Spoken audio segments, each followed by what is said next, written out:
you don't release content per day, your channel will be taken over by someone else. It's gotta be Sean. No, you're actually wrong.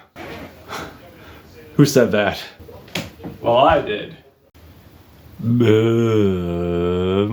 Hello one, hello all. It's the most plant-based ghost of them all, Casper in the flesh, and it's time for a review of Don Toliver, Hardstone, Psycho. This is the fourth studio album from Houston singer-songwriter Don Toliver, who's been at it for about 4 years now in terms of solo catalog, debuting back in 2020 with Heaven or Hell, which Don Toliver did show a unique set of vocals, sure, but didn't really match up to the quality of the hooks that he was featured on previous to his album, and didn't really show that much versatility either, which I would have expected with an album called Heaven or Hell. But there were some bangers on there, but I found most of the performances and the writing to be very underwhelming.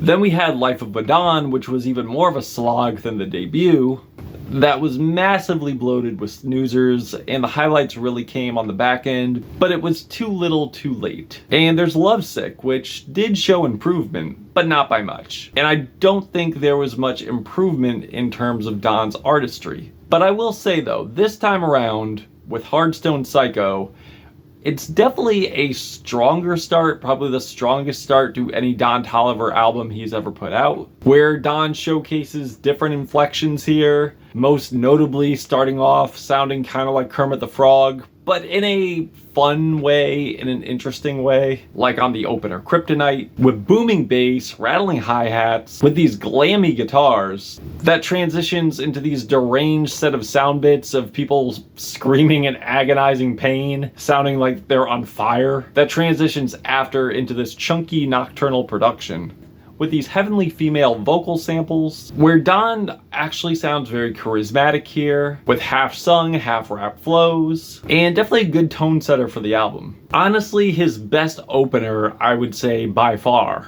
That follows up with an absolute trap rager, Tore Up, with this unhinged, anguished emo sample that I discovered is from this band She Died Really Pretty, with these blazing guitar arpeggios, warp bass with easily the sickest refrain here, tore up, tore up, tore up, that is followed up with a couple underwhelming tracks here, like with the forgettable grating feature from Kodak Black. I do feel there's focus sonically, but it's not very engaging. And the song Attitude is probably the most non-starter track here, which is lyrically pretty cringy, with a Charlie Wilson appearance that just sounds so tacked on. The whole thing just sounds like a hook that really never gets started. Like, this thing is so haphazardly put together, I can't tell which is the hook and which is the verse. Luckily though, we do get a few more highlights, such as Bandit, which is another banger with some bold horn hits, roaring bass, a silly but fun refrain from Don that is reminiscent of Travis Scott, who does make an appearance here more than a few times. But Don Toliver does put his own spin to it. And there's also Glock, which is not only the most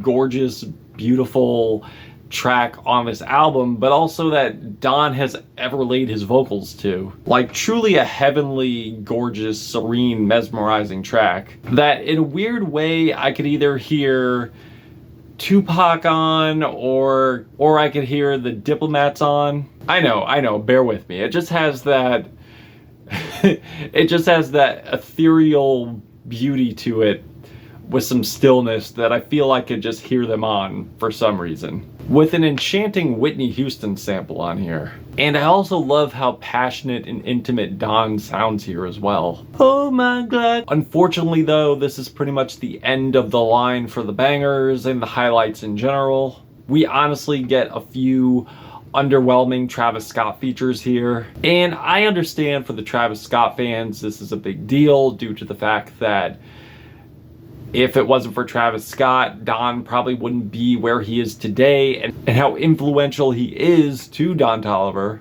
and how much of a huge impact he's had on him and his artistry. But for me, the fireworks aren't really here, and honestly they just kind of meander, with very forgettable hooks like on Ice Age, where he mostly just takes over the track. We don't really get much of Don till later on in the song. And very derivative melodies that sound like a comatose Drake song. And there's a lot of moments on here where I feel like I'm getting deja vu, as some of the tracks here try to reinvent themselves, but they do it in a very uneventful, uninteresting way. That just leads to a very mild repetition. Like on 4x4, where it sounds like a cheaper version of the openers, with these goofy ass falsettos that sounds like an auto-tuned fish trying to do bird chirps. Bloop, bloop, bloop, bloop. Like, what the fuck?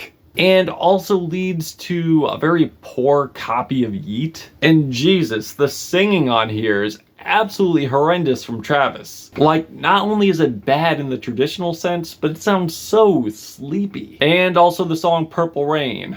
And no, it's not a Prince sample. I mean, I don't think this is a terrible collab, but it's not a very interesting one. And I don't think it's as cathartic or serene as you would want it to be. I do like the back and forth, but it's not very engaging and ends pretty prematurely. Now, New Drop is unfortunately another uneventful club track on here, with a very derivative hook off of Kendrick Lamar's Mr. Morale and the Big Steppers, and honestly doesn't really have much of a direction or a focus. I feel like Don is just aimlessly singing here, and the lyrics aren't really going much of anywhere. I mean, there is Deep Water that is about the pregnancy of his partner Caliuchis, and while this could have been a very endearing cut due to the fact of how much they are very much in love with each other and show it, it's a cute reference, it's a cute topic, but I don't think Don is as passionate, endearing, or even thoughtful on this track at all. It just sounds like it basically runs on concept than actual emotion and execution. Also, the production is pretty much middle of the road, and I was excited for a Tizo touchdown verse, and I would assume that the stars would align with Tizo touchdown and Don Toliver if Tizo had a verse, but he doesn't get a verse. We just get ad-libs from him, and not very interesting ones. And the closer, Hardstone National Anthem, just sounds like an underwhelming Vulture's throwaway. And the backing choral vocals aren't exciting, aren't riveting. Honestly, they sound like they could be on an Army commercial. So yeah, truly and honestly, Hardstone Psycho for me had some gas in the tank in the beginning, but loses fuel very fast. And with a name like Hardstone Psycho, I'm struggling to find anything psychotic or unhinged about this. I mean, sure, you get some samples in the beginning that were a little left field, but we mostly just get slow, moody cuts, very vapid and directionless lyrics from Don, half-baked club songs, disappointing features, and that's really about it. Production's not very exciting either. So this thing does have a couple bangers on it, and probably Don's best tracks yet, but I just found myself losing interest fast and actually wanting more. I'm feeling a 2.5 out of 5 black hearts on this album, but if you've given this a listen, what did you think of it? Did you love it? Did you hate it? Why? And that's it. Caspa, Gothic Ghost, Don Toliver, Hardstone Psycho. Till we meet again.